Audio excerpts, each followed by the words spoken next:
Au moins 40 millions de personnes en Afrique australe doivent recevoir une aide d'urgence suite à la vague de sécheresse provoquée par le phénomène climatique El Niño. La catastrophe a poussé les leaders de la région à explorer de nouveaux moyens pour résister davantage aux conditions météorologiques erratiques.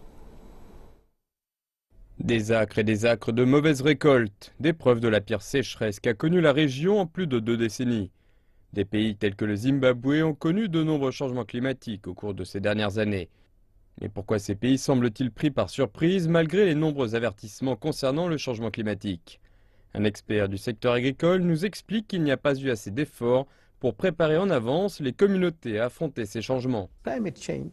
Le changement climatique est la prochaine étape dans la manière dont notre planète obère et ce changement climatique est une invitation pour que les Africains pensent mieux, à un niveau plus élevé, pour chercher mieux, améliorer notre science et trouver des solutions. Malheureusement, il semble que l'opportunité a été manquée. Nos universités et institutions de recherche continuent de fonctionner selon une mentalité coloniale, recherchant de mauvais éléments et formant des étudiants non adaptés.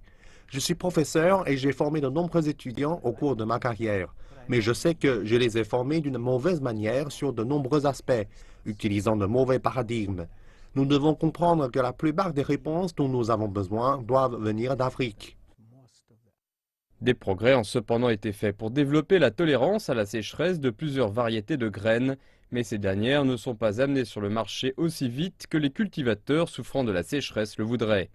Les gouvernements sont également responsables.